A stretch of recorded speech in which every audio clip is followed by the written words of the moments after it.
Bitch, I'm gonna be talking about a lot of books in this video, so like, I don't know. Be prepared. Get water, coffee, cold drink, beer.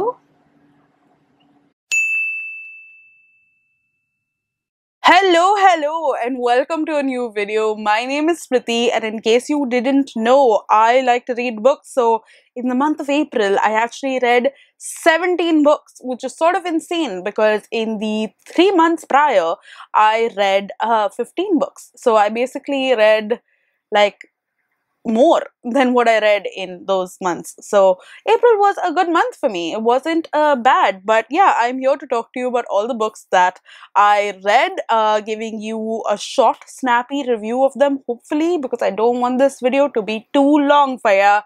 So let's just get into it. So the first book that I would actually like to talk to you about, because I didn't read it, was this one. So I had a DNF. So technically I read 16 books. Alright, 16 books is what I read. So this book is Yajnaseni by Pratibha, translated from Odia by Pradip Bhattacharya. Yes, and this is a book that is basically a retelling of the Mahabharata, but from Draupadi's perspective. Now, I've already read a lot of books that have done this. So, for example, The Palace of Illusions or The Song of Draupadi, I think it's called, by Ira Mukhoti, which I really liked, and I've also have a separate review of that on this channel, so you can check that out. But yeah, this one I really wanted to read, and I've been wanting to read it for a long time.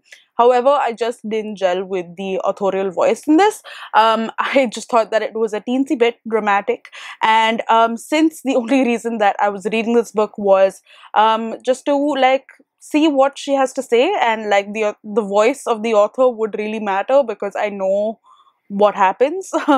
So I was just like, okay, I don't know if I can deal with it. So I think I sort of DNF'd it after like 25 to 30 pages, which I was sort of okay with, because like, yeah, I didn't particularly like it, but I know a ton of people who enjoy it.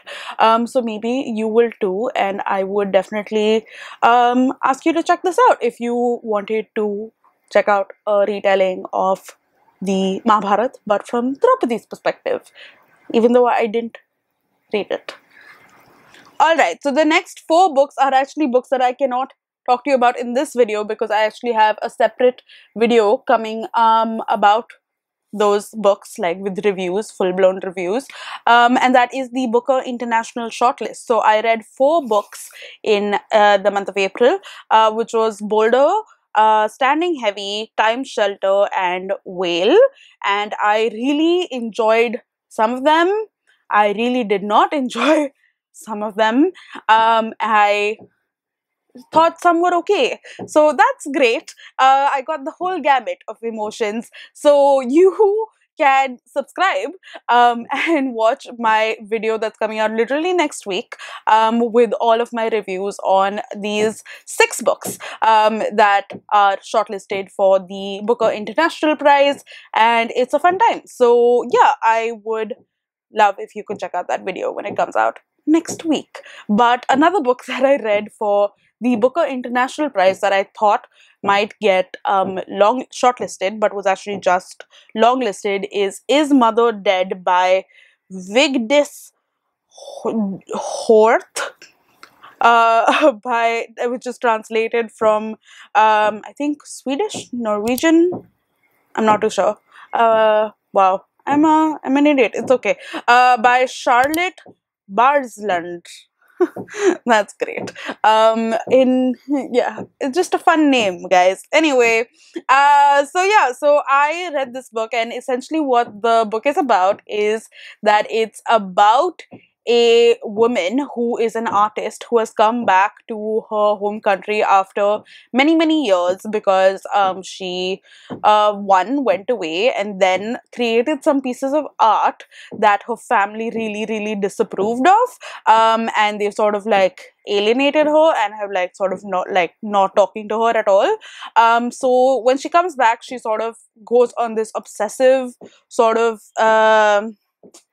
I don't know, just like obsessive road where she's just thinking about her mum, and what she's up to and what is happening. And like it's sort of understandable because like, you know, she hasn't heard from her in years, and she's sort of like, I don't know. So it's like the not knowing that's sort of like troubling her. So we sort of are in her head through all of this. So it's sort of like being in this weird stalker position, because like she does some interesting things which are very stalkerish, to be honest. And it was interesting to be in her head, though was also a little boring, because for the first 200 pages, and this is like a 200 and or maybe a 300 page book, nothing happens.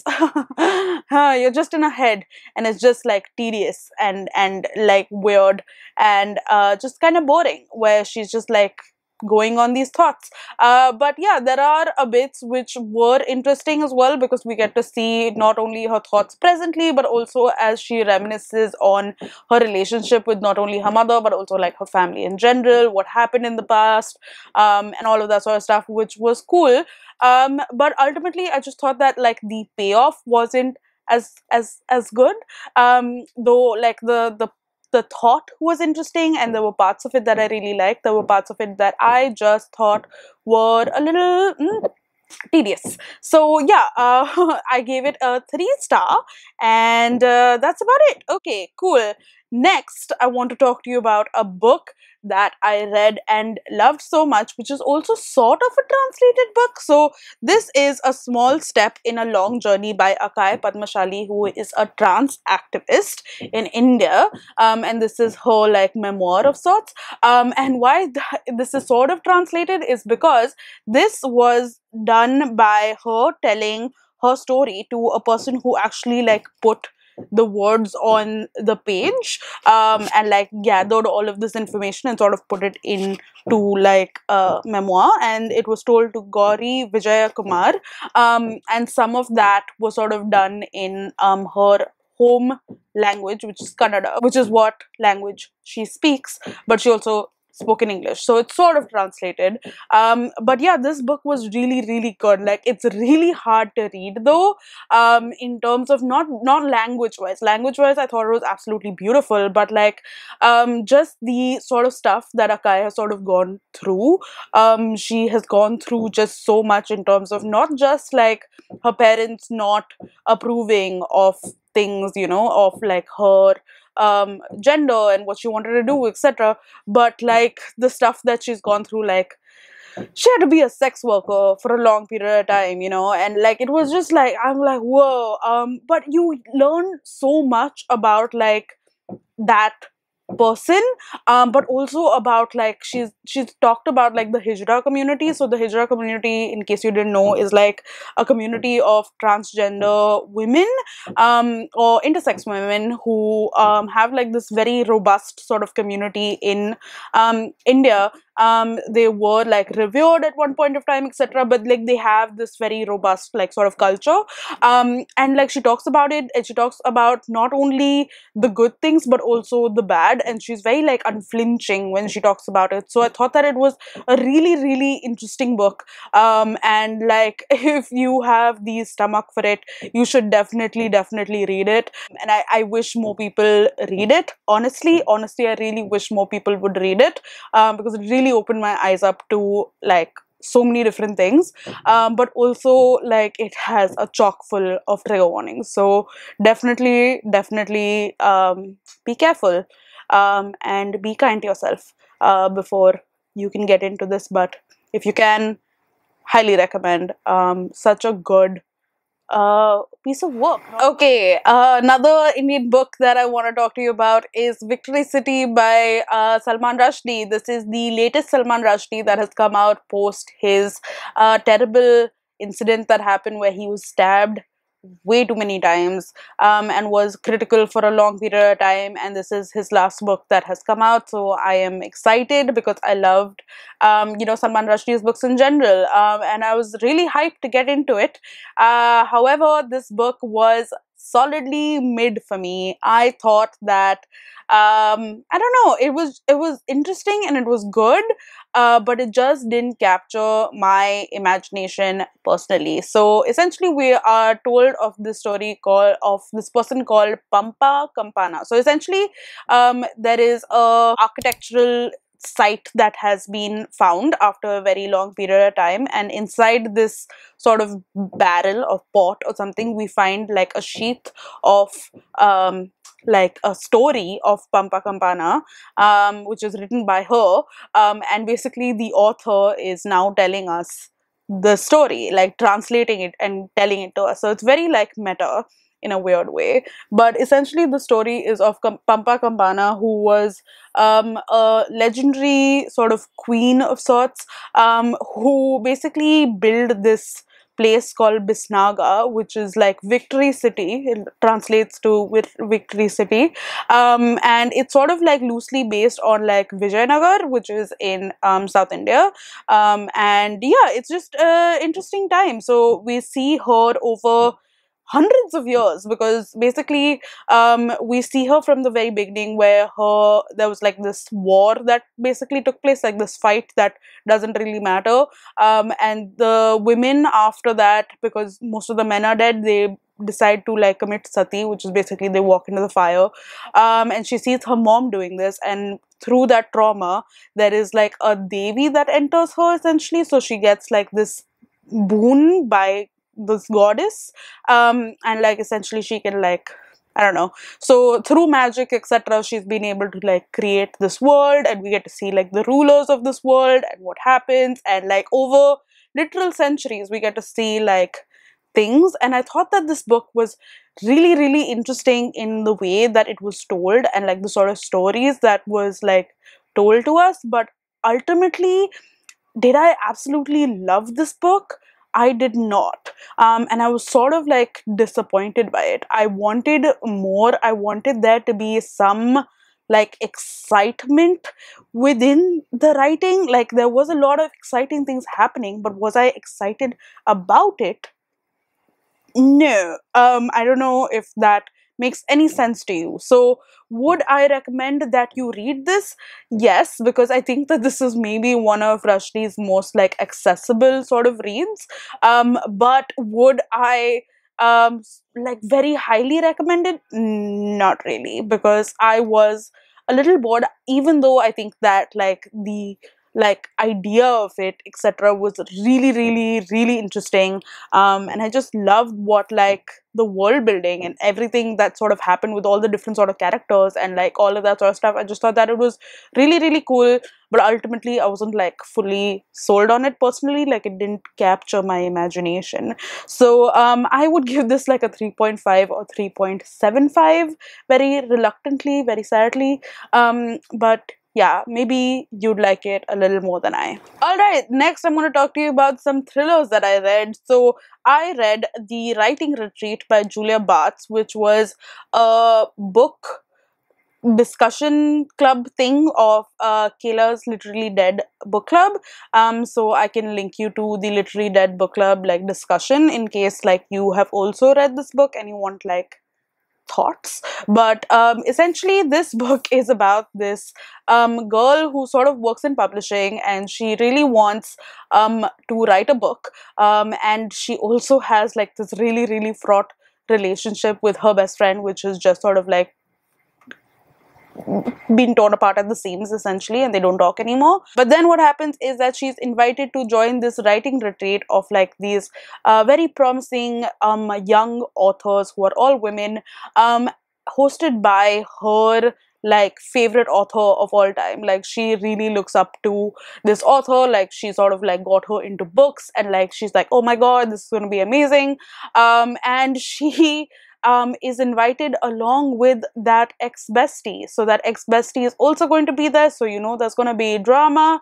And let me tell you, there was a lot of drama in this book. Like a lot of drama. Like you have to sort of like forget logic a little bit, though I have to say that a lot of things that also happened in this book were like highly logical. Like there were things that I would probably also do if I was sitting in this situation, you know what I mean? But also you have to sort of suspend your disbelief. But I thought that this book was wild and like so fun and just the most random shit ever. And I absolutely loved it. I thought that it was very dramatic towards the end. The first half was sort of like boring, but like you sort of get to understand this character and like this other girl and like them getting to this house, which is like sort of like remote. And yeah, you get to see them get there, and we get to get a feel of the place and the people. And then the second half is like when one person from that group either goes missing or is dead, we don't know, and things slowly fall off the rails, and you're like, what is going on? But I thought that it was really fun personally, and it's a bit ridiculous, but I personally was in a mood for it, so I was like, okay, cool. And I gave it a 4.5 stars because I really enjoyed it and thought that it was cool. And yeah, another thriller that I read, which was also a book club book for Gabby Reads, which is the book troop. I can also link you to that one, which is What Lies in the Wood by Kate Alice Marshall, and I also really enjoyed this book. I also gave this 4.5 stars.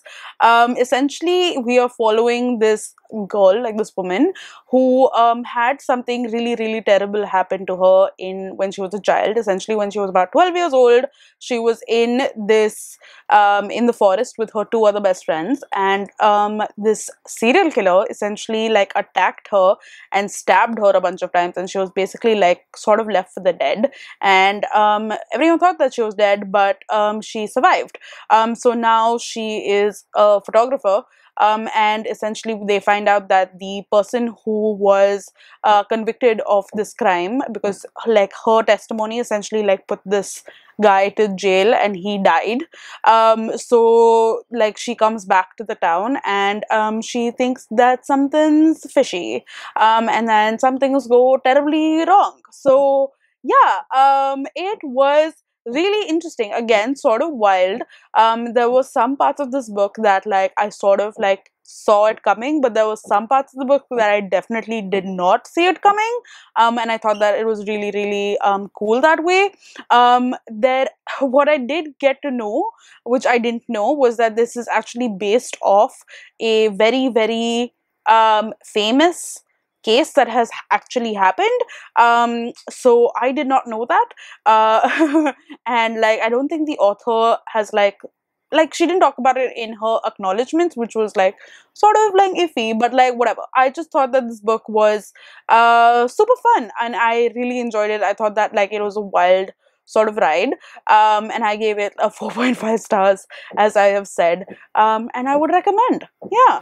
All right, next we are getting into the books that I have already spoken about in other videos. So in case you want to check out those videos where I talk about them more in depth, you can do that. I will link them down in the description, or yeah, that's basically what is that. What are the words? No idea. Anyway, the first book that I want to talk to you about is Happy Place by Emily Henry. So I read this book pretty much as soon as it came out, and I read it in a day because Emily Henry is just an amazing writer, and she sort of sucks you in, which is great.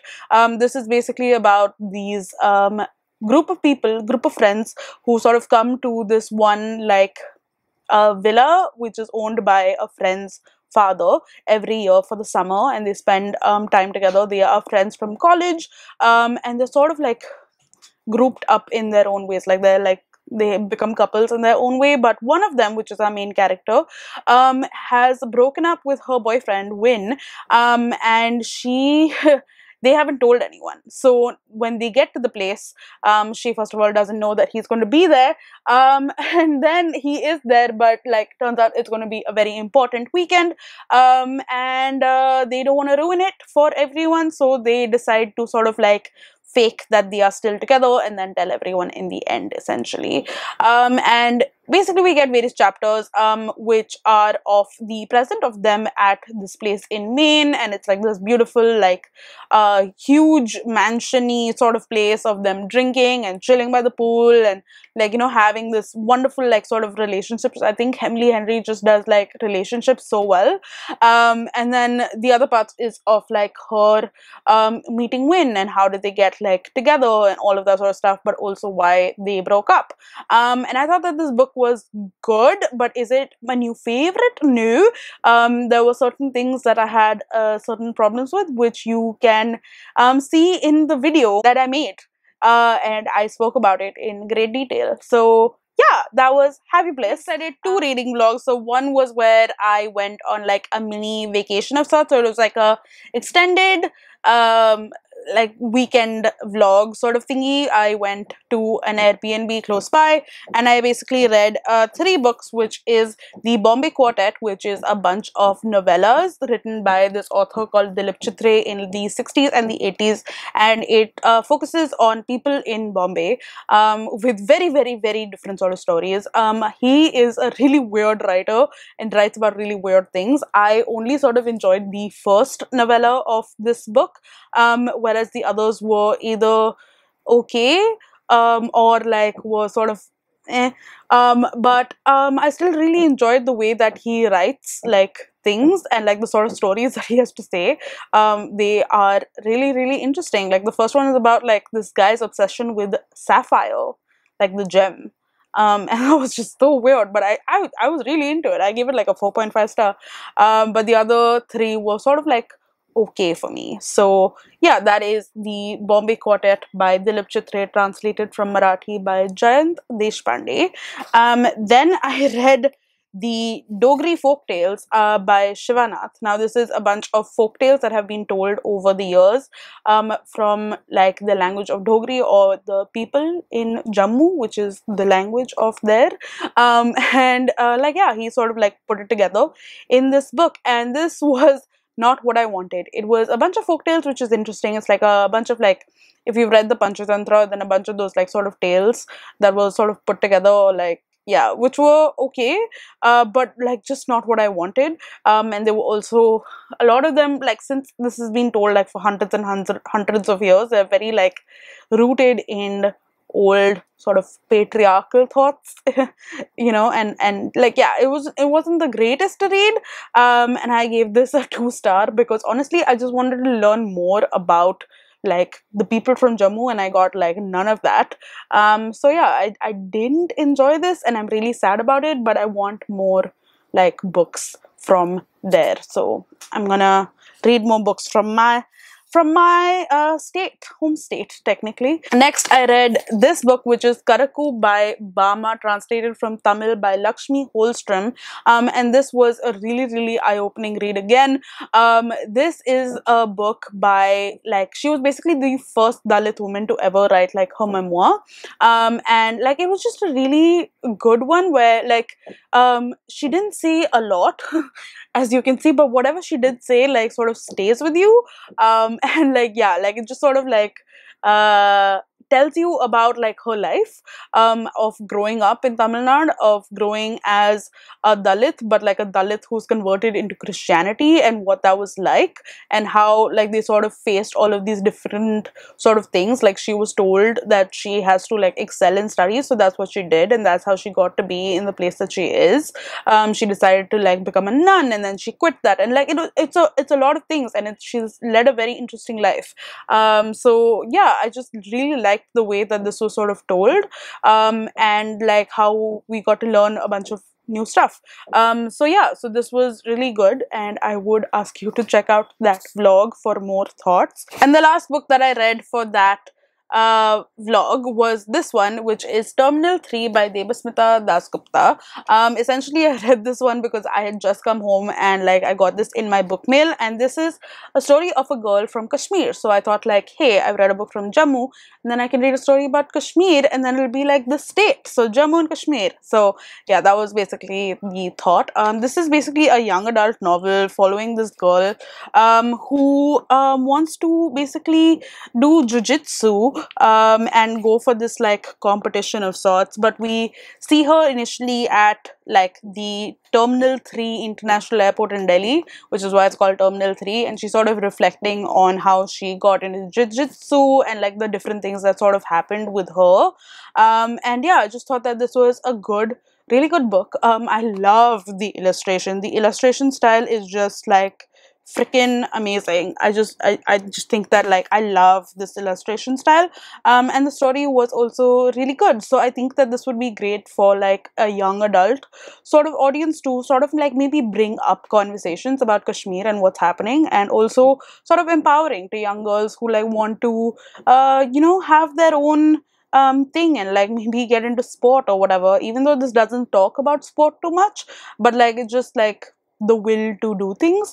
And yeah, I just thought that this was really sweet and nice. I gave it a 3.5 star. By the way, this one I gave a 4.5 star, and yeah, this is a 3.5. Alright, so the next few books that I want to talk to you about are books that I read for my reading Indian thrillers video, which I did. It was really good and really fun, and I hope that you check it out if you haven't already, because I'm not going to talk about this in too much detail because I've been talking about these books for way too long. Alright, so the first book that I read actually was last month, and by last month I mean like in March, but I didn't talk about it in like my wrap-up video because, well, I hadn't like put the video out yet. Anyway, so this is Legal Fiction by Chandan Pandey, which is a book which is written originally in Hindi and then translated by Bharat Bhushan Tiwari, and it's basically about this guy who is called by his ex-lover to a small part of like, I think, Haryana, because her husband has gone missing. Her husband is Muslim, she is Hindu, she doesn't really have anyone else to turn to. The police is not like cooperating, and she's just like, I don't know what to do. So he's like, okay, you know what, I'll come and help you out. And then when he gets there, he basically sees that a lot of things are weird, and this I didn't like as much because it sort of left you at like weird space. In the end, you didn't know quite what happened, but I liked what all it was trying to bring up. It brought up like love jihad and like just communal tensions and all of that sort of stuff as well, and I thought that it did a good job, but like I didn't like it as much, and I gave it a 3 star or like a 2.5, I think. I'm not too sure. So then the next book that I read was Age of Vice, which is a chonky chongster by Deepti Kapoor. This book is super hyped just all around the world, and people are either loving this or hating this. I was in solidly the middle, but also a little more towards liking it. Essentially, we are following a bunch of people telling you the story of how this one certain incident happened. So in the very beginning, we get to see that this guy called Ajay is at the wheel, super drunk, and he has run over a bunch of people, and he's obviously taken to jail. So we get to see Ajay's story. Then we get told of like this really like famous guy, like this really wealthy guy who he was actually a driver of, called Gautam Rathod. Then we get to see another person called Sunny Wadia and a bunch of other people, and it was interesting. I thought that the middle of this book was sort of like just a little boring, and I felt like it could have been cut short a little bit.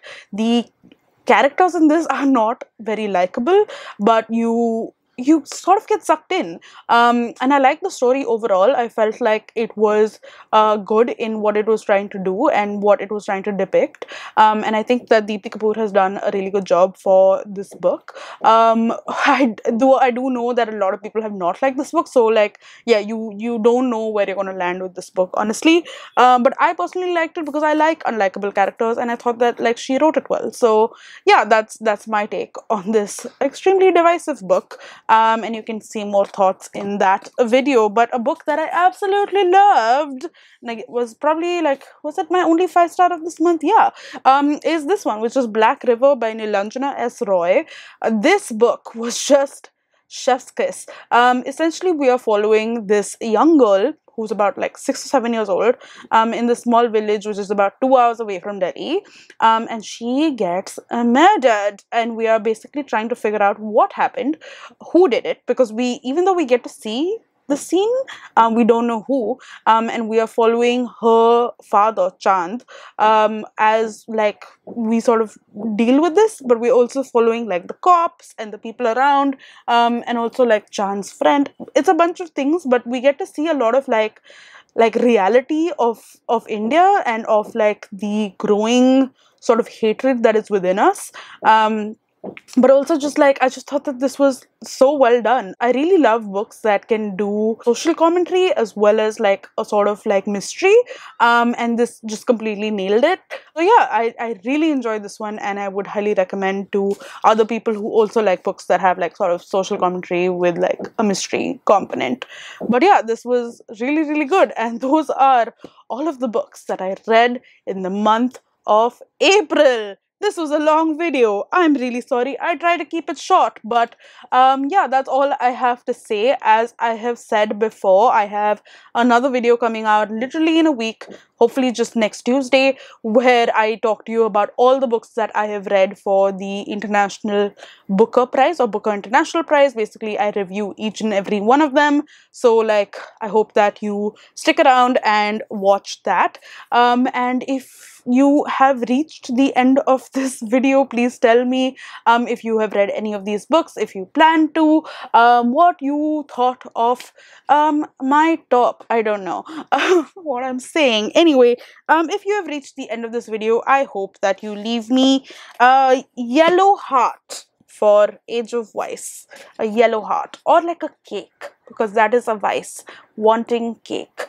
But I also want cake. What am I saying? I don't know. All right, I will see you in my next video. Bye.